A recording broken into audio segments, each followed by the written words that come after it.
یہ بیان چل رہا ہے مولانا جمشید صاحب کا۔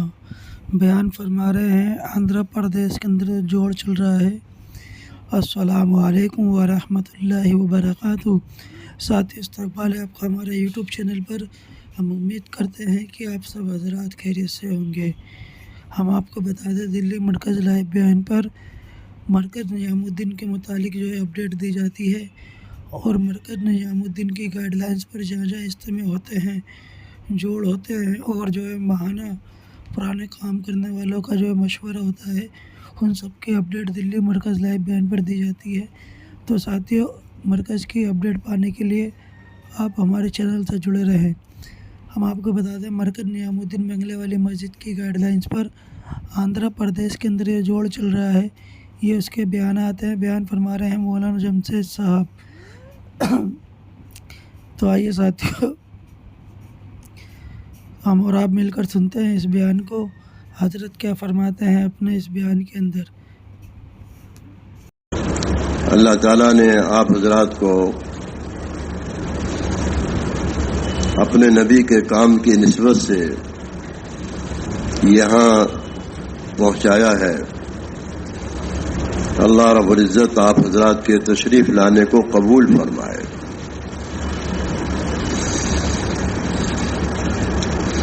یہاں بار بار کام کرنے والوں کو یہاں بار بار آنا کام میں پختگی پیدا کرے گا، اور ایک ایک کام کرنے والوں کے لیے کام میں استقامت کا ذریعہ ہوگا۔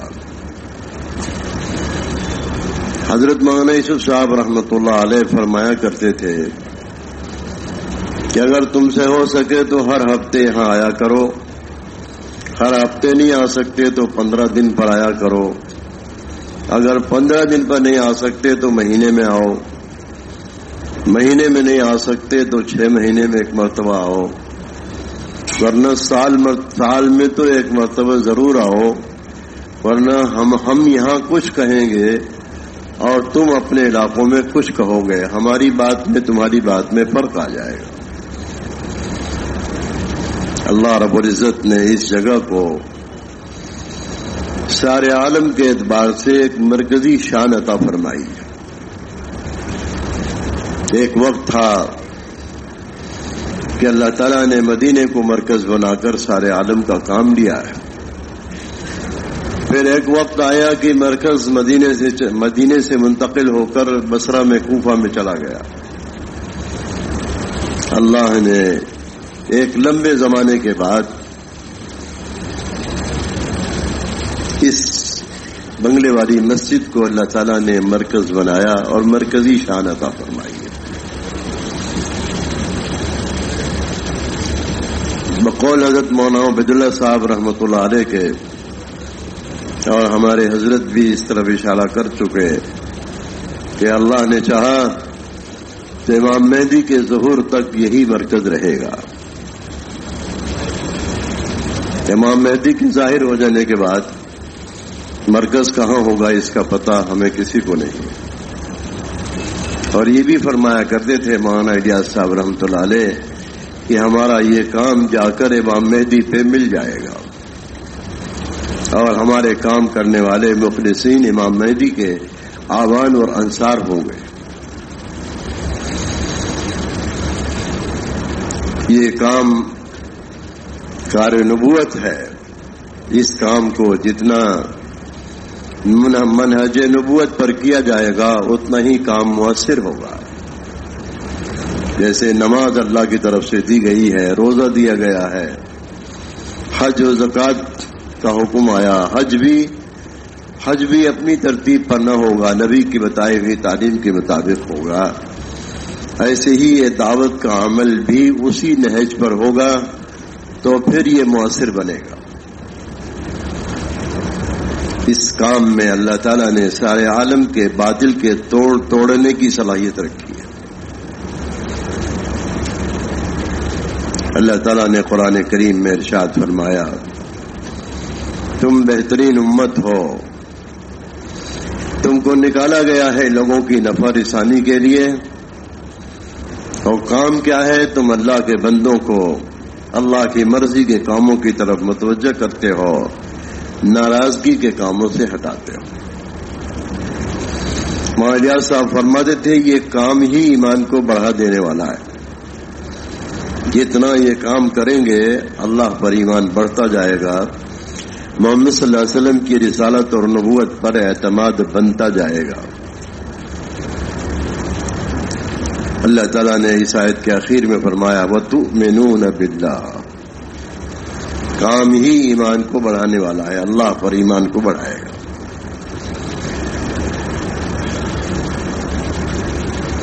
اللہ کا فضل ہوا کہ آپ حضرات نے اپنے اپنے علاقوں کے اعتبار سے کارگزاریاں سنائی ہیں۔ علاقوں میں محنت ہو رہی ہے، لیکن محنت میں اپنے کو قصوروار سمجھتے ہوئے چلیں گے تو ہمارا کام، ہماری محنت کی سطح آگے بڑھتی رہے گی۔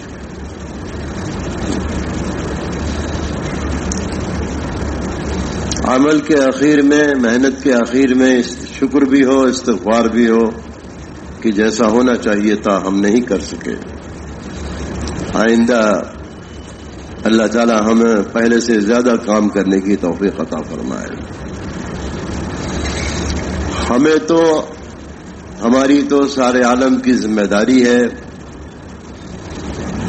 لیکن اپنے علاقوں کی بھی کا حال بھی جو ہے سامنے رکھ کر چلنا ہے، اپنے گھر سے لے کر، اپنے گھر سے لے کر اللہ تعالیٰ کی طرف سے اپنے نبی کو حکم ہو رہا ہے وَأْمُرْ أَهْلَكَ بِالصَّلَاةِ وَاصْطَبِرْ عَلَيْهَا لَا نَسْأَلُكَ رِزْقًا نَحْنُ نَرْزُقُكَ وَالْعَاقِبَةُ لِلتَّقْوَىٰ۔ علماء نے اس بات کی طرف اشارہ کیا ہے کہ جس معاش اور رزق کو سامنے رکھ کر ہم کام میں کمی کرتے ہیں، شروع سے گھر کی محنت اور گھر کی طرف سے ذمہ داری اٹھانے پر اللہ تعالیٰ نے رزق کا وعدہ فرمایا ہے۔ حضرت مولانا سید خان صاحب رحمۃ اللہ علیہ فرماتے تھے اپنے سارے مسئلے کا حل یقین کر کے اس کام کو کیا کرو گے تو استقامت کے ساتھ مرتے دم تک چلتے رہو گے۔ ہمارا گشت بھی، اپنی مسجد کا گشت بھی اور اپنی مسجد کی آبادی کی محنت کے لیے بندے بندے سے ملاقاتیں اور ایک ایک آدمی کو سمجھانا بجھانا، یہ ایک ایک عمل ہمارے سارے مسئلے کا حل اس میں چھپا ہوا ہے۔ اس کام کا مزاج بھی عموم کا ہے۔ جتنا ہم نیچے اتر کر بندے بندے کی فکر کریں گے اتنا ہی ہم اللہ تعالیٰ کی مدد اپنی آنکھوں سے دیکھیں گے۔ اللہ کی مدد یقینی ہے اس محنت کے راستے میں۔ تسلی کے لیے اللہ تعالیٰ نے فرمایا چونکہ کار نبوت اس راستے، یہ راستہ مجاہدوں سے گھرا ہوا ہے، اس کام میں قدم اٹھائیں گے مجاہدوں سے گزرنا پڑے گا۔ اللہ تعالیٰ نے تسلی کے لیے فرمایا اے ایمان والو، اگر تم اللہ کے دین کے مددگار بنو گے تو گھبرانا مت، ہم تمہاری مدد کریں گے، ہم تمہاری مدد کریں گے۔ حضرت مولانا صاحب رحمۃ اللہ علیہ اس مسجد سے عمومی گشت کی جماعت باہر روانہ کر رہے تھے، اس مسجد سے عمومی گشت کی جماعت مسجد کے باہر روانہ کر رہے تھے۔ ایک آدمی بوتل میں پانی لے کر آیا اور وہ نہیں سمجھ رہا تھا کہ کیا ہو رہا ہے۔ حضرت مولانا صاحب کو دیکھا، بوتل آگے بڑھایا، کہنے لگا حضرت میری اہلیہ کے پیٹ میں سخت درد ہے۔ ارے بھائی سونے والوں کو جگا دیجئے، قیلولہ تو ہو گیا ہے نا، قیلولہ تو 10-5 منٹ کا بھی کافی ہوتا ہے۔ حضرت عمر رضی اللہ عنہ نے میدان جہاد میں تلوار ہاتھ میں لیے، کچھ کھانے کی چیز آ گئی، گوشت آ گیا، کھایا، فرمایا قیلولہ کی سنت کیسے ادا ہو، لیٹنے کا موقع تو ہے نہیں، تو تلوار ہاتھ میں پکڑے ہوئے تھوڑا سا نیند جیسی طبیعت بنائی اور لمبی لمبی سانس لی اور فرمایا کہ قیلولہ ادا ہو گیا۔ اب ہم لوگ یہاں عزائم کی مجلس میں قیلولہ کریں گے تو عزائم تو ٹھنڈا ہی پڑ جائے گا. مفتی صاحب عزائم کی مجلس میں اگر قیلولہ کرنا شروع کریں گے تو پھر تو کام ہی ہلکا پڑ جائے گا. حضرت الیاس صاحب رحمۃ اللہ علیہ نے اس بندے کی بوتل ہاتھ میں پکڑی اور کونے میں رکھ دی. فرمایا جا گشت میں چلا جا. وہ گشت میں چلا گیا. گشت سے جب واپس آیا تو سب لوگ تو مسجد آئے. وہ کہنے لگا کہ بھائی چلے دیکھ لے کیا حال ہے. بیوی کو پیٹ میں درد کی حالت میں چھوڑ کر آیا تھا. تو جیسے دروازے پر پہنچا تو دروازہ تھوڑا کھلا ہوا تھا. وہ آنگن میں جھاڑو دے رہی تھی تو بھاگ کر آ گیا. مسجد آ گیا بھاگ کر. تو جو کام پانی پہ دم کرا کے کرانا تھا وہ گشت کی برکت سے حل ہو گیا. عجیب. حضرت معیز صاحب فرماتے تھے اس کام میں جو ہم رکاوٹیں دیکھتے ہیں وہ رکاوٹیں کرنے کے لیے آئی ہیں, چھوڑنے کے لیے نہیں آئی ہیں. وہ رکاوٹ کام کو پورا کرنے کے لیے, انجام دینے کے لیے آئی ہے, رکنے کے لیے نہیں آئی ہے, پیچھے ہٹنے کے لیے نہیں آئی ہے. ہمیں ایک ایک بندے کو نقل و حرکت کے راستے سے, محنت کے راستے سے, مسجدوں سے باہر ملاقات کے راستے سے ایک ایک بندے کو ہمیں مسجد کے ماحول میں لانا ہے اور ایک ایک بندے کو داعی بنانا ہے. ایک ایک بندے کو نقل و حرکت کے راستے سے ایک ایک بندے کو ہمیں داعی بنانا ہے.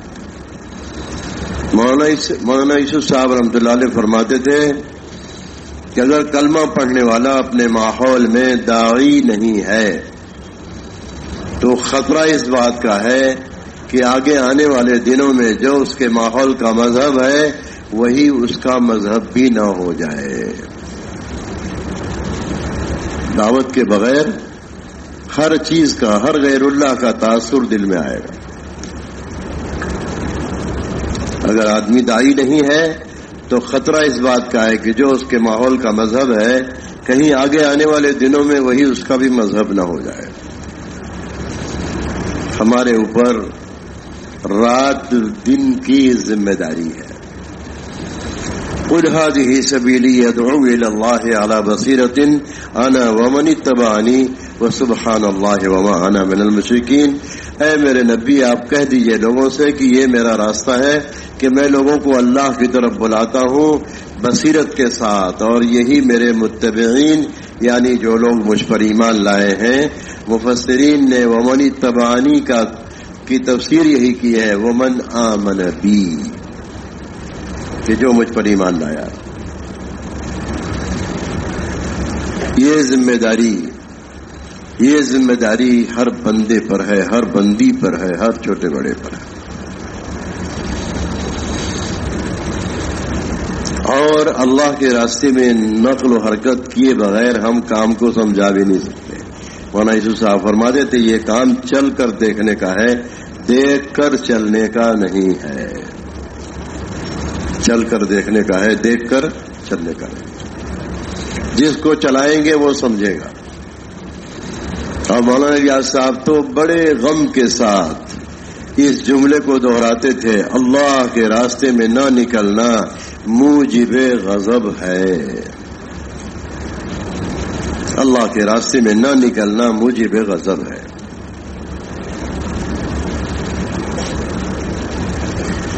کعب ابن مالک رضی اللہ عنہ کا قصہ جو ہمیشہ ہر تقاضے پر نکلے ہیں اور تبوک کے موقع پر بھی ان کو ساری سہولت حاصل تھی اور نہیں جا سکے.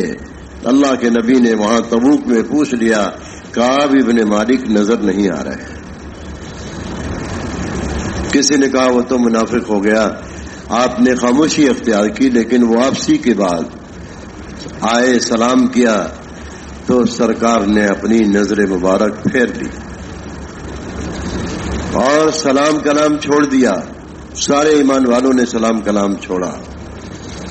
باطل کو ایک ایک آدمی کا نام بھی معلوم رہتا ہے، ایک ایک آدمی کی شکل اور نام سے وہ واقف ہیں.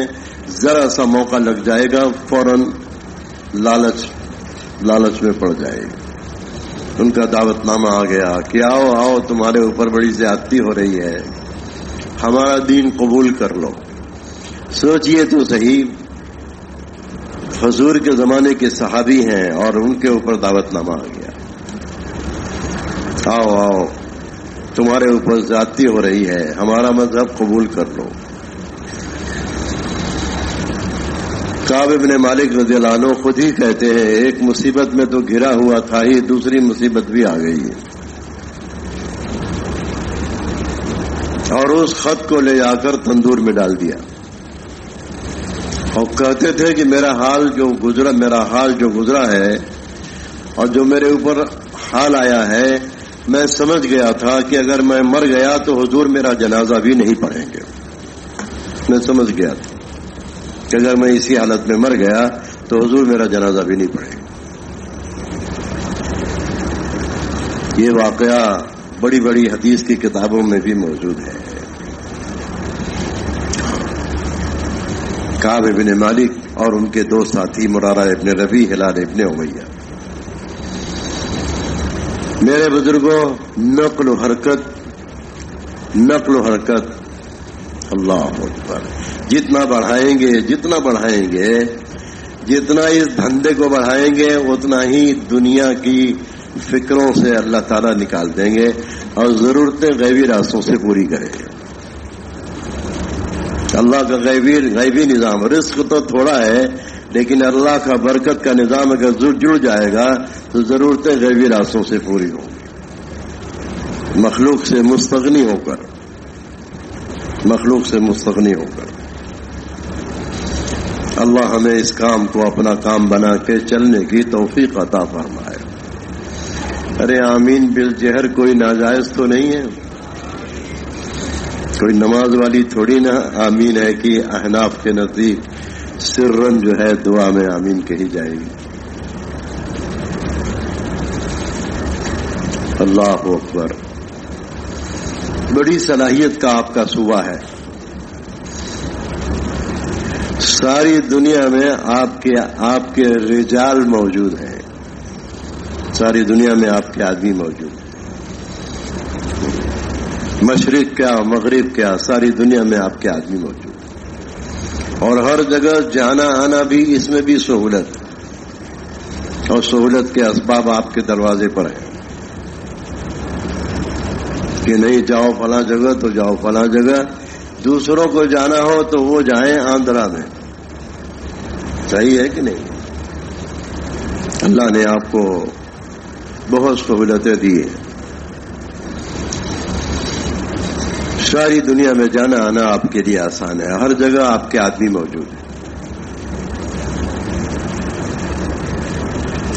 یہاں آئیں گے جائیں گے تو گھر کی بھی فکر بڑھے گی، اپنی اولادوں کی بھی فکر بڑھے گی، اپنے پڑوسیوں کی بھی فکر بڑھے گی.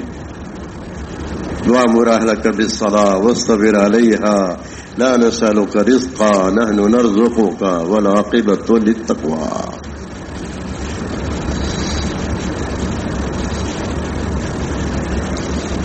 حضرت مولانا علی میاں صاحب رحمۃ اللہ علیہ فرماتے تھے ابتدائی سے محنت میں اللہ تعالیٰ کی طرف سے برکت والی رزق کا وعدہ ہے. جو جتنا اپنے آپ کو دنیا میں مشغول کرے گا اتنا ہی دنیا ہی کی فکروں میں ڈوبتا جائے گا اور دل کا سکون چھنتا جائے گا. ابن آدم تفرغ لعبادتی املا صدرک غنا واسد فقرک وان لم تفعل. اگر ایسا نہیں ملا تو یدیک شغلا ولم اسد فقرک. ہاتھ مشغول ہو جائیں گے، فقر دور نہیں ہوگا. ایک جملہ لوگ کہہ دیتے ہیں اللہ معاف کرے، اب تو کم ہو گیا اس جملے کو کہنا. انگریزی میں بول دیتے تھے کہ میں بہت مشغول ہوں. ہم تو نہیں کہیں گے انگریزی میں لیکن آدمی ایک جملہ کہہ دیتا تھا میں بہت بزی ہوں، بہت مشغول ہوں۔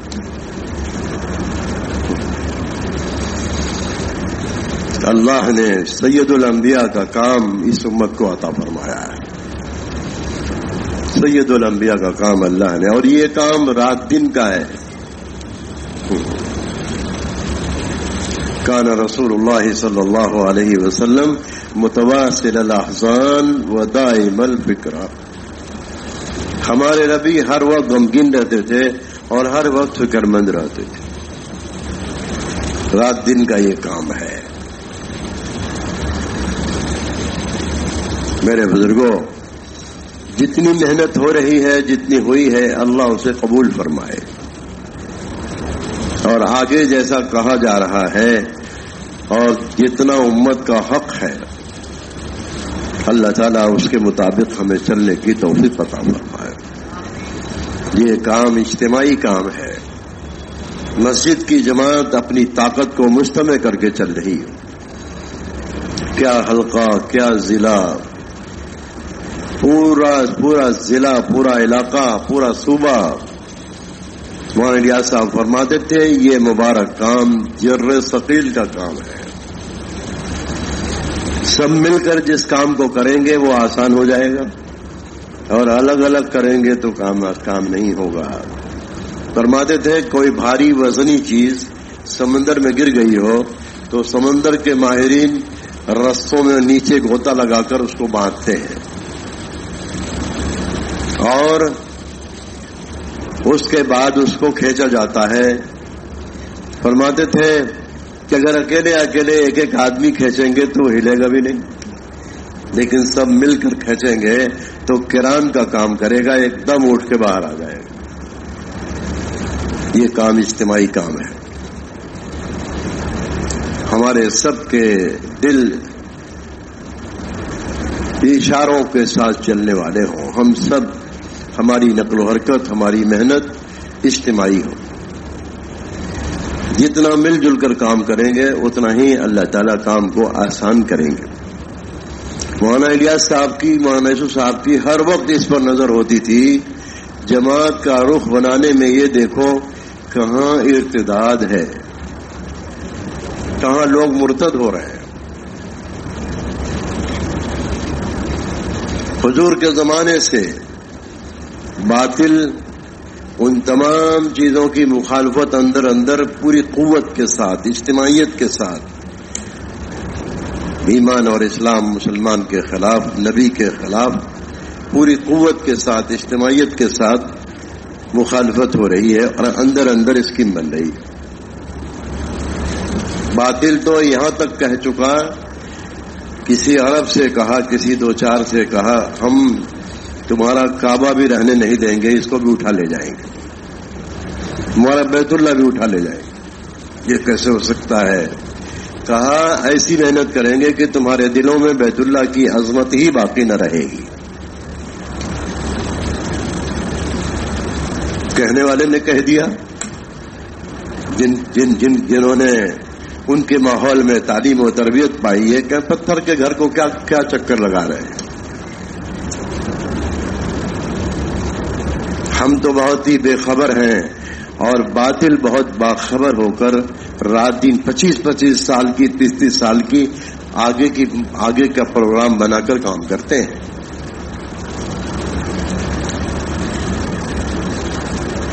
ہمیں بھی اپنے نبی کا غم اپنا غم بنانا ہے، اور اپنے نبی کی فکر کو اپنی فکر بنانا ہے۔ میرے بزرگوں،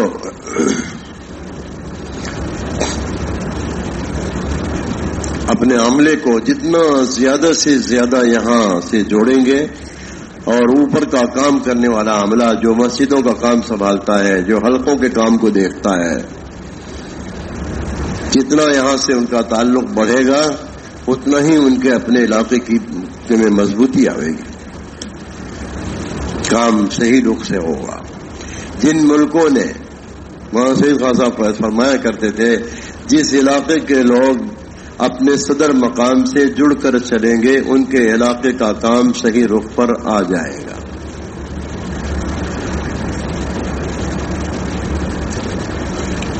بعض ممالک ایسے ہیں اللہ کا فضل ہے ایک دم جیسا یہاں کہا جا رہا ہے ویسا کر رہے ہیں، اور بہت تیزی سے ان کے لیے اللہ تعالیٰ نے خیر کی شکل وجود میں بخشی، وجود بخشی۔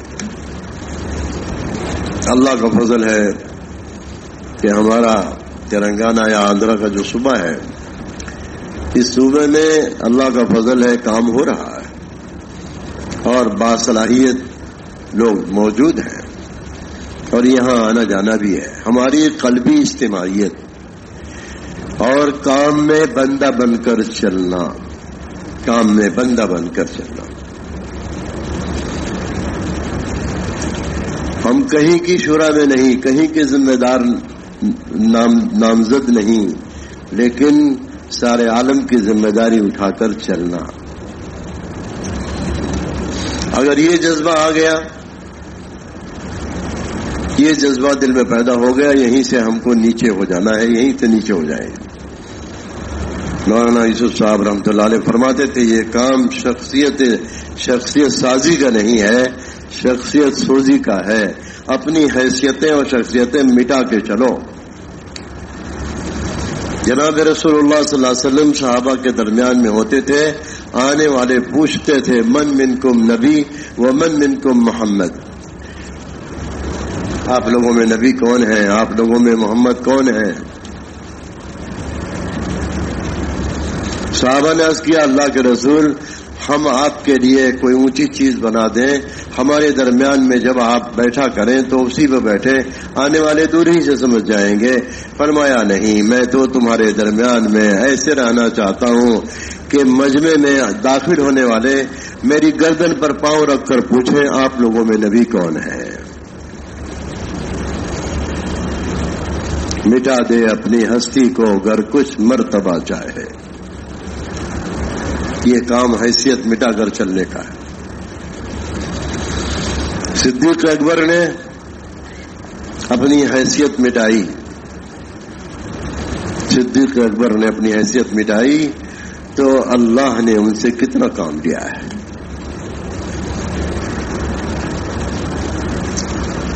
یہ حضرت ابو ہریرہ رضی اللہ عنہ، حضرت ابو بکر صدیق عمر کے رضی اللہ عنہما کے بعد ایک مرتبہ مجمع میں بیٹھے قسم کھانے لگے، اقسم باللہ اقسم باللہ اقسم باللہ۔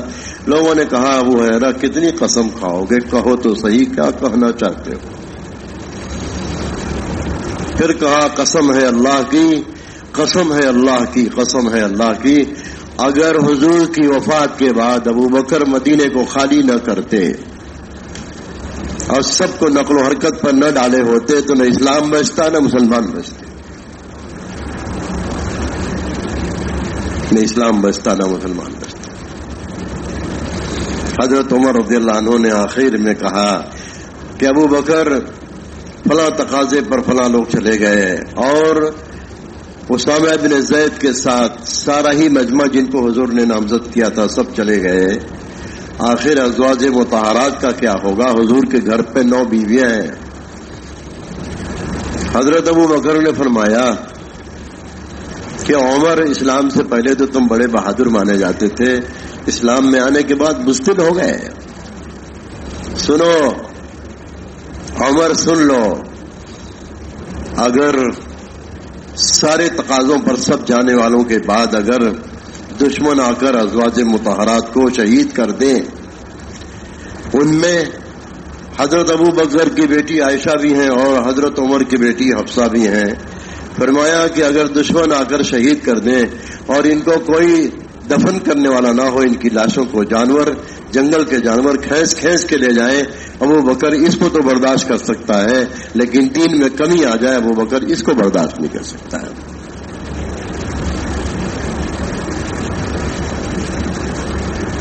اگر آج سارے کلمہ پڑھنے والوں کی آواز ابو بکر کی آواز ہو جائے کہ بھائی دین میں نقصان آئے گا؟ ارے بولیے، دین میں نقصان آئے گا۔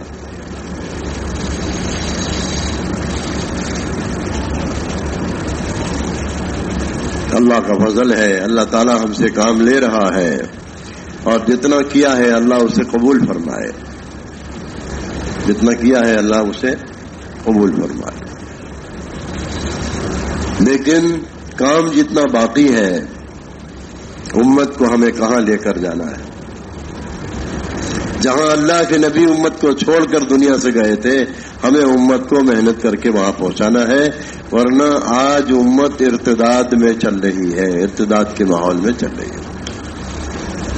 ہم لوگ سنا کرتے تھے مولانا ریاض صاحب نے جب کام شروع کیا تھا تو عمومی ارتداد کا ماحول تھا کہ بھئی آج بھی ارتداد کی خبر ہے کہ نہیں ہے؟ ارے ہے کہ نہیں ہے؟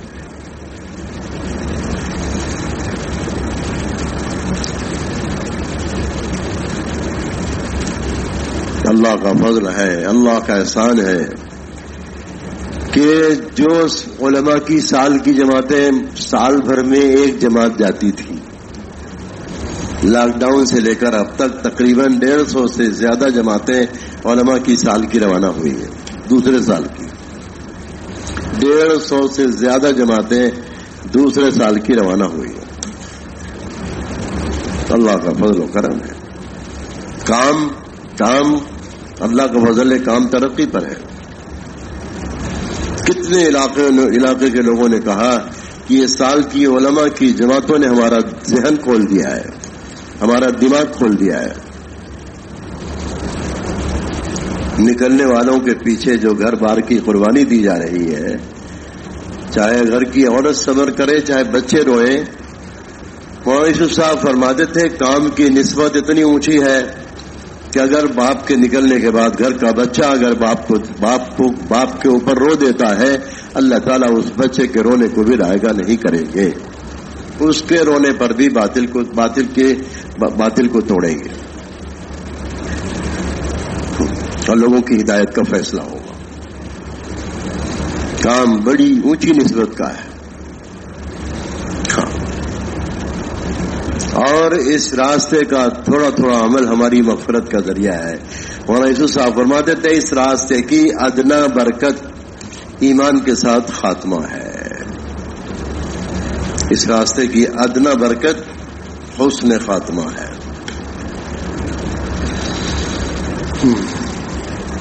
اس راستے کی ادنا برکت حسن خاتمہ ہے. اور یہ بھی فرمایا کرتے تھے سیرت کی روشنی میں کہ اگر حضرت خضر نے دیوار سیدھی کی تھی، قرآن میں یہ واقعہ موجود ہے، اور وجہ کیا بتلائی تھی جب موسیٰ علیہ السلام نے فرمایا کہ آپ نے دیوار سیدھی کر دی، فرمایا 2 یتیم بچوں کا مال اس دیوار کے نیچے ہے، اگر وہ گر جاتی تو دوسرے لوگ قبضہ کر لیتے، ان کے باپ نیک تھے، ان کی وجہ سے میں نے ان دونوں یتیموں کا خیال کیا ہے. مفسرین نے لکھا ہے کہ ان کے باپ 7 پشت ان کے دادا پردادا میں نیک تھے، ان کی نیکی کا اثر ابھی بھی چل رہا ہے. مولانا یوسف صاحب فرماتے تھے کام کو ذمہ داری کے ساتھ ڈنگ کے ساتھ کریں گے، 14 نسل میں ہمارے مرنے کے بعد فاقہ نہیں آئے گا. اللہ نے وہ کام ہمیں دیا ہے، وہ ہمیں عظیم کام دیا ہے. یہ کام تو اور وہ صرف وہ بات سکھاتا ہے جو اللہ کے نبی نے صحابہ کو بتایا تھا. صحابی نے کہا اللہ کے رسول ہمیں کوئی ایسا عمل بتا دیجئے جس سے اللہ بھی ہم سے محبت کرے، لوگ بھی ہم سے محبت کریں. فرمایا دنیا سے زہد اختیار کر لے، اللہ تم سے محبت کرے گا، اور جو لوگوں کے پاس ہے اس سے مستغنی ہو جا، لوگ بھی تم سے محبت کرنے لگیں. فضلت ما عند الناس، جو لوگوں کے پاس ہے اس سے بھی زہد اختیار کر لے، لوگ بھی تم سے محبت کرنے لگیں گے.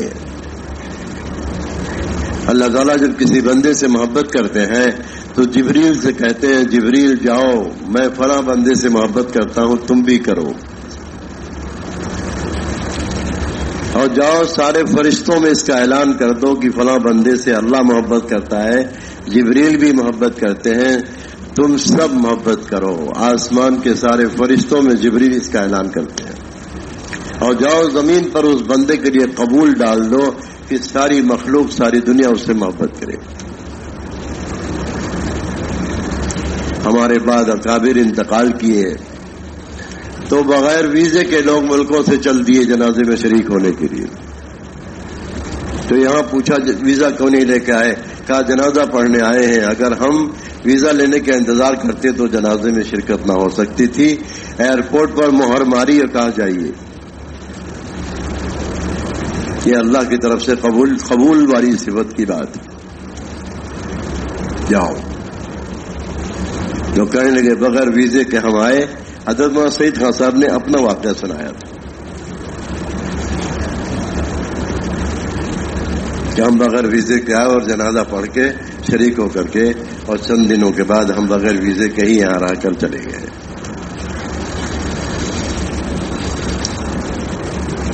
میرے بزرگوں، اس مبارک کام کو خود بھی ذمہ داری کے ساتھ لے کے چلنا ہے اور اپنے پیچھے عملے کو لے کر چلنا ہے۔ حضرت مائسو صاحب فرماتے تھے قرن اول میں حضور نے سارے ایمان والوں کو ایک جماعت بنا کر چلایا تھا۔ آج بھی ہم اس محنت کے راستے سے پوری امت کو ایک جماعت بنا کر چلانا چاہتے ہیں، ایک ذمہ دار کے تابعداری میں چلانا چاہتے ہیں۔ دو فائدہ ہوا قرن اول میں، نہ ماننے والوں پر حجت تام ہوئی، اور دوسرے اللہ کی طرف سے جو نبی کو دین کی امانت دی گئی تھی وہ آگے کے لیے لوگوں کے پاس پہنچی۔ آج بھی اس زمانے میں اگر ہم اس مبارک محنت کو ذمہ داری کے ساتھ لے کر چلے اور امت بن کر چلے، ایک جماعت بن کر چلے، تو میرے بزرگوں اس زمانے کے نہ ماننے والوں پر حجت تام ہو جائے گی اور یہ دین کی امانت ہماری آنے والی نسلوں میں پہنچے گی۔ ہاں، اللہ کا فضل ہے، پوری امید ہو رہی ہے کہ علماء بھی بڑی تعداد میں اس محنت کے ساتھ امت کو مسجد کے ماحول سے قرن اول کی طرح سے دین کی امانت علم امت کی عوام کو دیں گے۔ جتنا امت کی عوام کا علماء سے اختلاط ہوگا، جہالت کم ہوگی، علم آئے گا۔ جہاں جس ماحول میں جاننے والے ہوتے ہیں نا، علم والے ہوتے ہیں، اس علاقے کے نام لوگوں کے اچھے رکھے جاتے ہیں، نام تک لینے پر بھی فرق پڑتا ہے۔ ورنہ جمعے کو پیدا ہونے والے کا نام جمن رکھیں گے، جمعرات میں پیدا ہونے والے کا جمعراتی نام رکھیں گے، اور منگل کو پیدا ہونے والے کا نام منگلو رکھ دیں گے۔ ہمارے استاد بڑی کتابیں پڑھانے والے کہنے لگے کہ علاقے کے لوگوں نے یہ طے کیا کہ جب کوئی بچہ پیدا ہوگا تو بچے کو نہلا دھلا کر اس کے شہادت کی انگلی قرآن کھول کر رکھوائیں گے، جس پر پڑے گا وہی نام رکھا جائے گا۔ یہ بھی جہالت ہی کی بات ہے۔ تو نام انگلی پڑی وقال الذین کفروا پر، تب بتاؤ کیا نام رکھیں گے، کیا نام رکھیں گے؟ جس ماحول میں علماء ہوتے ہیں اور جس ماحول میں اہل علم ہوں گے، اس ماحول میں ہر کام علم کی روشنی میں ہوگا۔ ارے ہوگا کہ نہیں ہوگا؟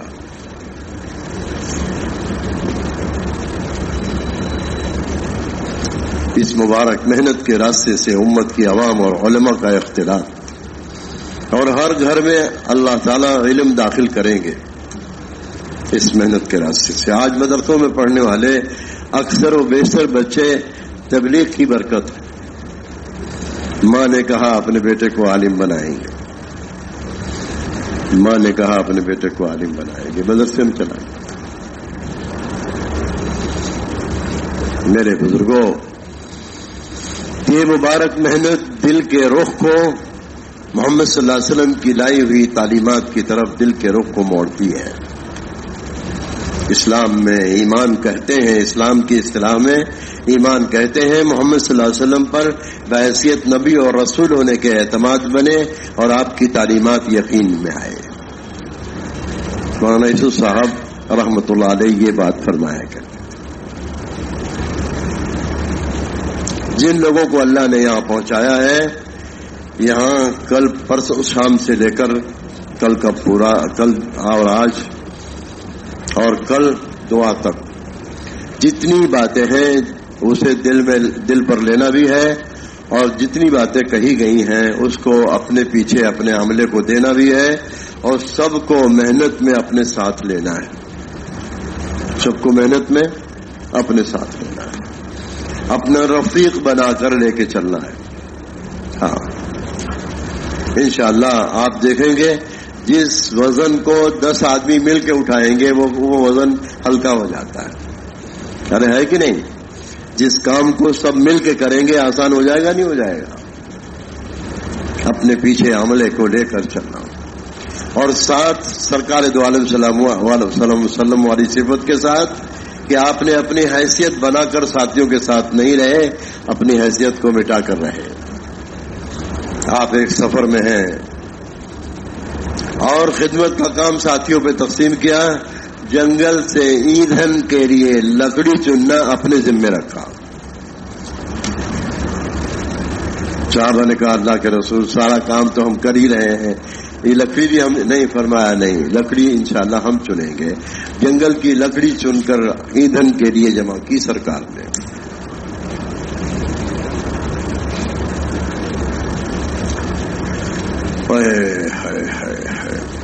حضرت مولانا جمیل احمد صاحب حیدرآبادی، نام سنا آپ لوگوں نے؟ یہاں تشریف لائے تو حضرت مولانا یوسف صاحب رحمۃ اللہ علیہ سے ملاقات کے لیے آئے تھے، کبھی دیکھا ہی نہیں تھا. تو بڑے بڑے موٹے پائے کی چارپائی مولانا یوسف صاحب رحمۃ اللہ علیہ کہیں سے پیٹھ پر لاد کر لائے اور ایک کمرے میں بچھایا اور بچھا کر کہا اس پر آرام کیجئے. جب چلے گئے تو کہنے لگے بھائی سب تو ہو گیا، اب لیٹ بھی گئے لیکن مولانا یوسف صاحب کو دیکھا ہی نہیں، ان کی ملاقات ہی نہیں.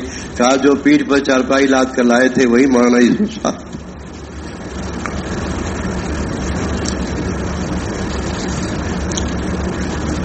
یہاں ایک مرتبہ مولانا یوسف صاحب کے دور میں جب بیت الخلا باہر سے آدمی آ کر اس کو اٹھاتے تھے، غلاظت کو اٹھاتے تھے، انہوں نے شرائع کر دی تھی اور کئی دن ہو گئے غلاظت بھر گئی بیت الخلا میں. تو حضرت نے ترغیب دی کہ بھئی یہ پھینکنا ہے باہر.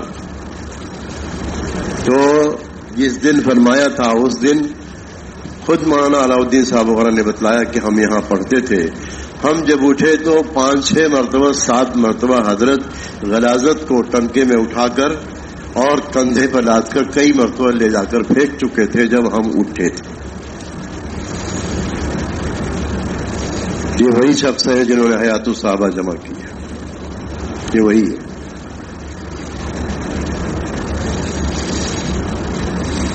یہ کام میرے بزرگوں اپنی حیثیتیں مٹا کر کریں گے تو یہ کام امت میں جائے گا.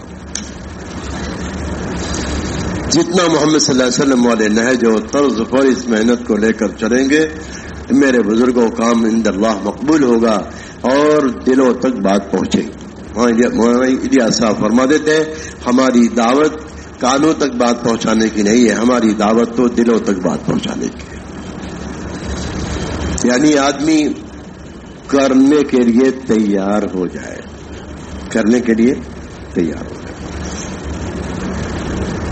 ایک آدمی یہاں بنگلے والی مسجد میں کہیں سے آ رہے تھے دلی گھومنے کے لیے، تو کسی نے کہا کہ حضرت ارے بھائی دلی جا رہے ہو.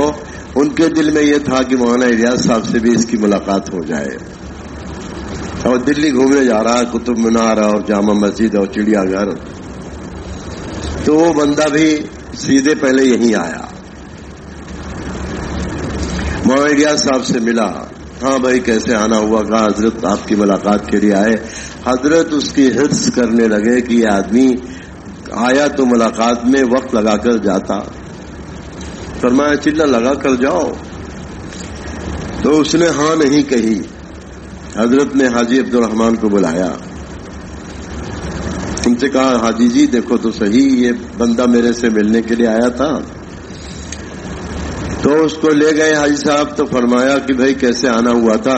کہا جی ہم تو دلی گھومنے کے لیے آ رہے تھے، ہمیں لوگوں نے کہا مولانا سے ملاقات کر لو تو میں پہلے یہاں آ گیا.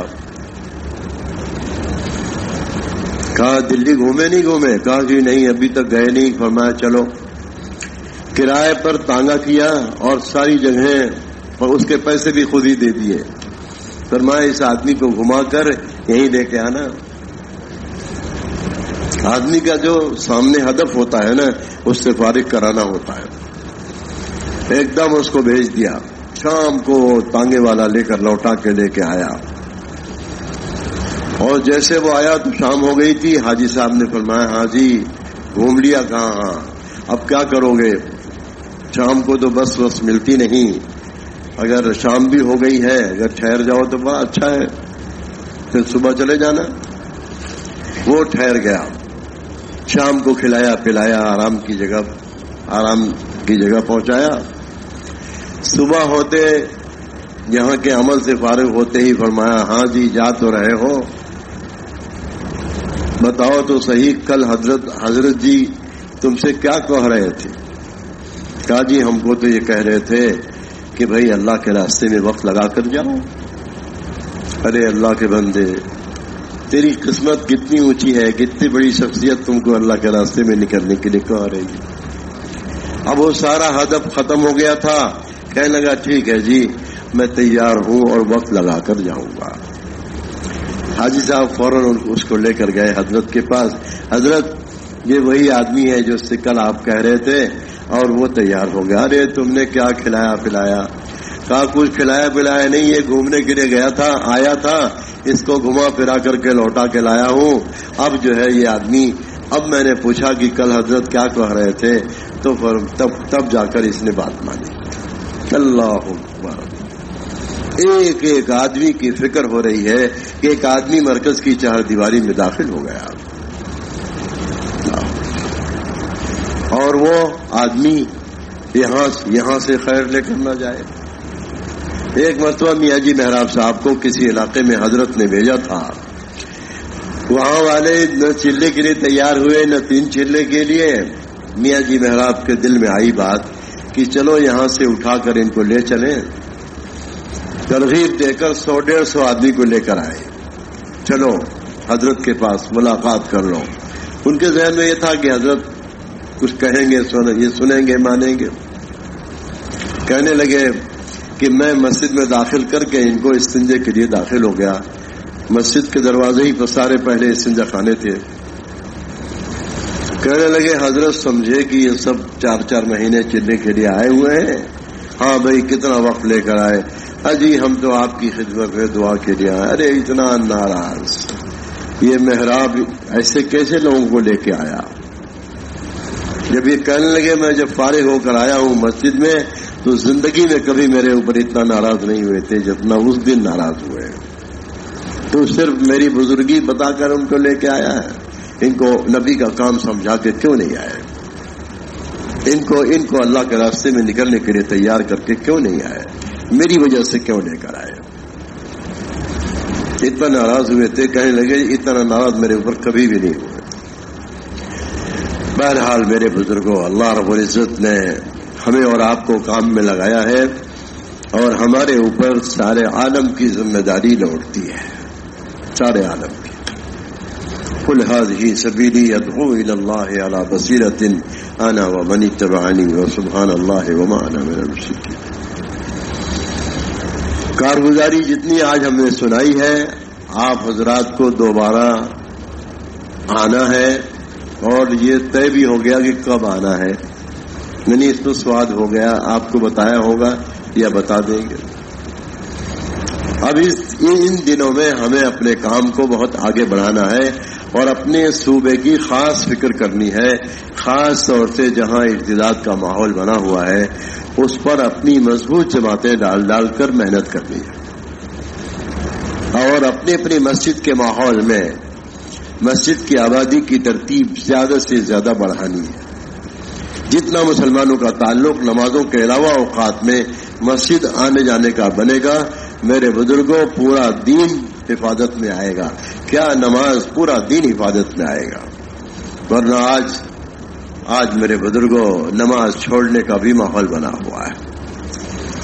اس کا کوئی مذہب نہیں جس کے اندر نماز نہیں ہے. علماء فرماتے ہیں کہ نماز چھوڑنے کا ماحول آدمی کو مرتد ہونے کی طرف لے جائے گا. بڑی فکر کی ضرورت. ہم یہاں سے کام کی فکر لے کر جائیں, اور اپنے حلقے کے اعتبار سے 22-23 حلقے جس کی کارگزاری ہوئی ہے آپس میں بیٹھ کر اپنی محنت کو اپنے کام کو آگے بڑھانا ہے. اپنے پیچھے جتنے لوگ ہیں سب کو اپنے ساتھ لے کر محنت میں لگانا ہے. انشاءاللہ ایسی بھی کارگزاری آ جائے کہ اب فلاں بستی کیا ہمارے فلاں علاقے میں تمام علاقوں میں نماز چھوڑنے کا ماحول نہیں ہے. نماز چھوڑنے کا ماحول نہیں. ایک آدمی بھی بے نمازی نہیں ہے. ایسی کارگزاری بھی مل جائے. اور یہ کوئی بعید بات نہیں ہے. محنت سے نتیجہ آتا ہے.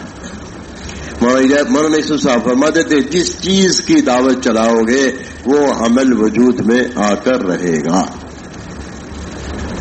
اور کام کرنے والے عام طریقے سے اس کا ماحول بنائیں کہ سالانہ خروج 4 مہینے کا ہو. کتنا ہو؟ سالانہ خروج 4 مہینے کا ہو. اور تمام مسجدوں کے ذمہ دار بنگلے والی مسجد کی 2 مہینے کی ترتیب بنائے. دونوں ایک ساتھ نہیں، 4 مہینے ایک مرتبہ، بیچ میں 3 مہینے 3.5 مہینے کی گیپ بنا کر 2 مہینہ ایک مرتبہ. انشاءاللہ آپ دیکھیں گے سالانہ 6 مہینہ اگر آپ کا اس مبارک محنت کے تقاضوں پر اور ترتیب پر لگا تو آپ اپنی آنکھوں سے دیکھیں گی آپ کی نسلیں اولادیں انشاءاللہ کھانے پینے پہننے اوڑھنے کی محتاج بن کر نہیں رہیں گی. یہی چیز تو ہم کو ٹینشن میں ڈالے ہوئے ہیں. تو یہ سارا مجمع پہلے طے کرے کہ انشاءاللہ سالانہ 6 مہینہ ہمیں پورا کرنا ہے. سب لوگ انشاءاللہ نہیں کہہ رہے ہیں، ڈرتے ہیں کہ کہیں قبول نہ ہو جائے. یہ سارا مجمع اس کو طے کرے کہ انشاءاللہ سالانہ 6 مہینہ ہم لگائیں گے. 2 مہینہ یہاں، 2 مہینہ یہاں اور 4 مہینہ تقاضے پر. اور 3 مرتبہ 4 مہینے جن کے لگ گئے ہیں اب وہ تیسرے سال اللہ پاک توفیق دے تو تیسرے سال ضرور بیرون کی ترتیب پر جائے. اور ہمارے علماء یہ جو ہے پہلا سال لگا دیا، دوسرے سال کی ترتیب پر آ جائے. دوسرا سال لگ گیا، تیسرے سال کی ترتیب پر آ جائے. اور علماء کی تو اتنی سخت ضرورت ہے. امت کے درمیان میں اتنا پھرنے کی ضرورت ہے، اتنا رہنے کی ضرورت ہے جس کو سوچا نہیں جا سکتا ہے. ہاں اللہ تعالیٰ ہر زمانے میں، حضور کے زمانے میں جب قرآن جمع نہیں تھا علماء کی جماعت اللہ نے تیار کر دی تھی. اللہ تعالیٰ ہی انتخاب کرتے ہیں. ہمارے نبی کا سب سے بڑا معجزہ قرآن ہے. اور ہمارے نبی کا یہ بھی معجزہ ہے کہ جب تک روئے زمین پر قرآن رہے گا آسمان میں اٹھائے جانے سے پہلے علماء کی جماعت بھی امت کے اندر رہے گی. اللہ ہی انتخاب کرتے ہیں علماء کا امت کے درمیان سے. یہ ہمارے نبی کا معجزہ ہے. علماء نے 130 صحابی کے نام گنوائے ہیں. حضور کے زمانے میں جب قرآن جمع نہیں تھا، حدیثیں تو بہت بعد میں جمع ہوئی ہیں محدثین کے زمانے میں، جب 130 صحابی کے نام گنائے ہیں صحابہ میں کہ اللہ تعالیٰ نے ان کو علم میں فتویٰ دینے کی استعداد کا علم عطا فرمایا. اور ازواج مطہرات میں جبکہ سب کے دروازے مسجد کی طرف تھے، جب تک حضور مسجد میں ہوتے پردے کے پیچھے ساری ازواج مطہرات حضور کی ساری باتیں سنا کرتی تھیں. لیکن اللہ تعالیٰ نے ان 9 میں سے 2 کو علم فتویٰ دینے کی استعداد کا عطا فرمایا. حضرت ام سلمہ رضی اللہ عنہا کو حضرت عائشہ رضی اللہ عنہا. حضرت مولانا قاری طیب صاحب رحمۃ اللہ علیہ نے انگلینڈ کے سفر میں مستورات میں ایک بیان کیا. اس بیان میں مناقب عائشہ میں یہ بات کہی کہ اللہ کے رسول صحابہ کے درمیان میں تشریف فرما تھے، فرمایا جتنا علم مجھے دیا گیا ہے اس کا آدھا تو تمہارے درمیان میں ہے اور آدھا تمہاری ماں عائشہ کے پاس. اللہ تعالیٰ نے علماء کی جماعت کو، صحابہ کے درمیان میں اگر علمی اختلاف ہوا ہے اما عائشہ کے دروازے پر جا کر حل ہو گیا ہے. علماء کی جماعت ہر زمانے میں رہے گی. علماء حضرات کو زیادہ نقل و حرکت پر رہنا ہے. ہاں زیادہ نقل و حرکت پر رہنا ہے. انشاءاللہ اس سے امت کی جہالت گھٹے گی اور علم عام ہوگا. اس لیے سالانہ 6 مہینے یہ ہمیں ہر فرد کو لینا ہے کہ انشاءاللہ سالانہ 6 مہینہ ہمیں لگانا ہے. ارے ٹھیک ہے، بڑی دیر میں انشاءاللہ کہتے ہیں، پتہ نہیں ہے آندھرا کی اردو دوسری ہے کیا؟ زبان تو تھوڑی الگ ہے لیکن اتنی اردو تو سب سمجھتے ہیں نا. تو سالانہ 6 مہینہ ٹھیک ہے. اور علماء پہلا سال، دوسرا سال، تیسرا سال، اور علماء کو تو یہاں 6 مہینہ رہنا چاہیے، مرکز میں رہنا چاہیے. 2 مہینہ ادھر اپنا علاقہ دیکھنا، 2 مہینہ یہاں، 2 مہینہ وہاں، 2 مہینہ یہاں. اللہ ہم سب کو قبول فرمائے. اس کے لیے تو سبھی حضرات کو اس کا ارادہ کر کے کھڑے ہو جانا چاہیے کہ انشاءاللہ سالانہ 6 مہینہ ہم لگائیں گے. ذرا بتائیے کھڑے ہو کر. یہ کھڑے ہونے میں تھوڑی دیر لگے گی، پیر سیدھا ہو جائے گا لیکن صرف چلنا ہی باقی رہے گا انشاءاللہ. اللہ بہت قبول فرمائے. اوپر کی منزل پر جو لوگ ہیں وہ لوگ بھی طے کر لیں کہ انشاءاللہ سالانہ 6 مہینہ ہمارا پھرنے کا ہوگا. بیٹھ جائیے، تشریف رکھیے. اور علماء حضرات جن کا پہلا سال پورا ہو گیا ہے، دوسرا سال باقی ہے، ذرا وہ کھڑے ہو جائیں، دوسرے سال کی نیت سے کھڑے ہو جائیں